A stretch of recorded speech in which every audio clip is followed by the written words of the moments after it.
تا الان برات پیش اومده ببینید دونده‌های استقامت در حالی که فقط چند صد متر مونده برسن به خط پایان از دویدن انصراف دادن و متوقف شدن، یا دونده‌های برتر و الیتی که با تمام انرژی از خط پایان عبور میکنن؟ براتون سوال نشده که چه ویژگی این دونده ها رو از هم متمایز میکنه؟ میخوایم تو این پست در مورد همین مفهوم صحبت کنیم، پارامتری به اسم VO2 max. درود به شما راندورفینیای عزیز، وقتتون بخیر. امیدوارم هر جا که هستید شاد و سالم و پر انرژی باشید. میخوایم در مورد مفهوم VO2 max صحبت بکنیم، به انگلیسی Maximum Rate of Oxygen Consumption یا حداکثر اکسیژن مصرفی. مفهومی که اولین بار در اوایل دهه 1920 توسط یک دانشمند فیزیولوژیست به اسم آقای دکتر هیل مطرح شد. یه پارامتر عددی بین 0 تا 100 که نشون میده به ازای هر کیلوگرم از وزن بدنمون چه میزان اکسیژن مصرف میکنیم. ما برای اینکه متوجه بشیم VO2 max چی و دقیقاً چطور ما دونده ها رو از هم متمایز میکنه، نیاز داره که اول کمی با سیستم‌های انرژی آشنا بشیم.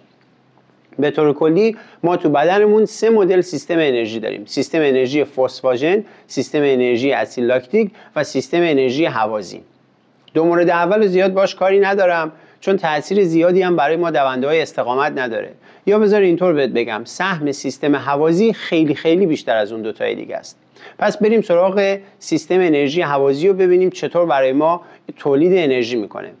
به طور کلی اکسیژن از طریق ریه‌ها و شش‌هامون وارد رگ‌های خونی میشه و از اونجا توسط گلبوله‌های قرمز که مثل یک اتوبوسی میمونن که منتظر حضور اکسیژن هستن توسط قلب پامپ میشن و به مقصدشون که سلول‌ها و بافت‌های عضلانی است میرسن.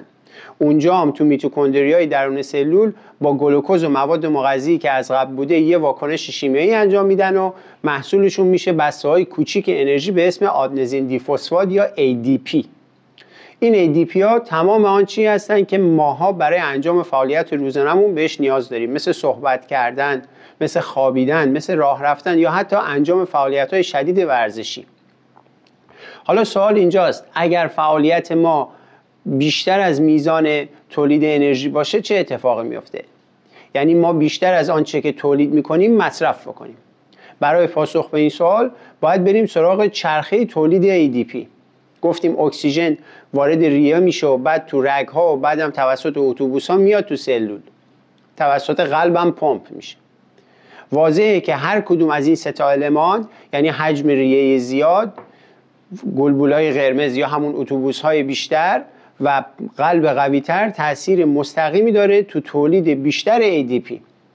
و این موردیه که ما دونده‌های استقامت رو از هم متمایز میکنه. دونده‌هایی که ریه‌های قوی‌تر و حجم بیشتری دارن، قلب قوی‌تری دارن و تعداد گلبول قرمز بیشتری دارن.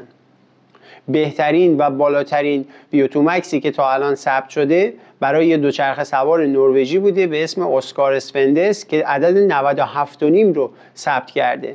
یعنی به ازای هر کیلوگرم از وزن بدنش 97.5 میلی لیتر در دقیقه مصرف میکنه.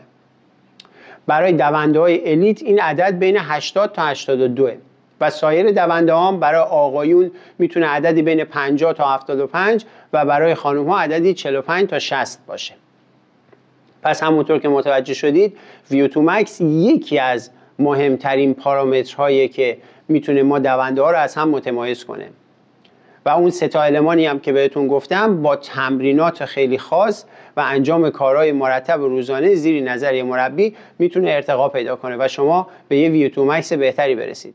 حالا که متوجه شدی VO2 max چی و چطور ما دونده ها رو از هم متمایز میکنه، به هم بگو به نظرت چه ویژگی دیگه ای هست که تو دونده ها باعث میشه اونها از هم متمایز بشن و تبدیل به یه دونده بهتر بشن. نظرت رو برای من تو این پست کامنت کن. اما یادت نره دوست عزیز، این هم همه ماجرا نیست.